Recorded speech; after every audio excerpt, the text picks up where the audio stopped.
और इसके अलावा कई ऐसी चुनौतियां हैं जो छोटे टैक्स पेयर होते हैं उनको समस्या होती है, जिसमें छात्र हैं, युवा प्रोफेशनल्स हैं और एनआरआईज हैं, उनको दिक्कत होती है। उनके लिए हम 6 महीने का फॉरेन एसेट डिस्क्लोज करने की स्कीम दे रहे हैं। यानी उनके पास कोई अगर विदेश में कोई संपत्ति है तो वो सरकार के सामने घोषित कर सकते हैं। इससे टैक्स पेयर्स को फायदा होगा और ये 2 श्रेणी के टैक्स पेयर्स को फायदा होगा। इनके नाम है, पहला, जिन्होंने पहले अपनी वित्तीय कमाई जो है जो विदेशों में हुई थी उसका ऐलान नहीं किया था, और दूसरी कैटेगरी होगी जिन्होंने डिस्क्लोज तो किया था अपनी विदेश की संपत्ति को और उन्होंने टैक्स तो पे किए थे लेकिन उसको संपत्ति का ऐलान नहीं किया था। इस संपत्ति की सीमा 1 करोड़ रुपए होगी। वो 30% जो वैल्यू होगी, कीमत होगी, वो दे सकते हैं और 30% जो अनडिस्क्लोज इनकम होंगी उसका टैक्स दे सकते हैं।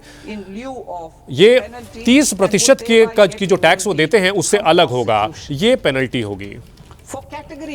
इसके अलावा जो कैटेगरी बी है, यानी दूसरी कैटेगरी है जो एसेट वैल्यू है, ये 5 करोड़ तक की होती है। इसमें जो छूट मिलेगी पेनल्टी और प्रोसिक्यूशन यानी जो कानूनी प्रक्रिया है वो उपलब्ध होगी। वो 1 लाख रुपए देकर के छूट का फायदा उठा सकते हैं। इसके अलावा पेनल्टी को हम तर्कसंगत बनाना चाहते हैं, प्रोसिक्यूशन को तर्कसंगत बनाना चाहते हैं।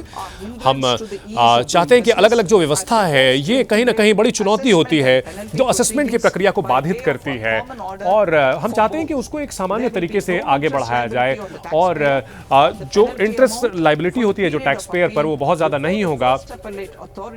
जो पहली एपेलेट अथॉरिटी है यानी शीर्षस्थ मध्यस्थ पंचायत संस्था होती है, देखिए अगर आप पहले पे करते हैं तो उसकी जो सीमा है, क्वांटम है, उसको कम किया गया है और उसको 20% से घटाकर 10% किया गया है। और इसके अलावा हम अतिरिक्त जो मुकदमेबाजी होती है उसको हम कम करना चाहते हैं। हम चाहते हैं टैक्स पेयर्स को फायदा हो, सरल हो वो, इसलिए हम चाहते हैं कि वो टैक्स रिटर्न्स को बेहतर कर सकें। रीअसेसमेंट की जो प्रोसीडिंग्स होती है और अतिरिक्त 10% जो टैक्स रेट होता है उसका वो इस्तेमाल कर सकते हैं। जो असेसिंग ऑफिसर जो होता है वो सिर्फ जो अपडेटेड रिटर्न होता है सिर्फ उसी का वो ध्यान रखेगा। इसमें एक हम ये ढांचा बनाना चाहते हैं कि किसी भी तरह से पेनल्टी ना हो, किसी भी तरह से उनके खिलाफ कार्रवाई ना हो, ये सुनिश्चित हो। इसके अलावा हम प्रस्ताव देना चाहते हैं कि देखिए अगर गलत आपने रिपोर्टिंग की है उससे भी छूट देने के लिए हम प्रस्ताव दे रहे हैं। इसके लिए टैक्सर्स को जो टैक्स का पूरा 100% तो देना होगा, लेकिन टैक्स और उसके अलावा जो ब्याज होगा वो तो देना पड़ेगा।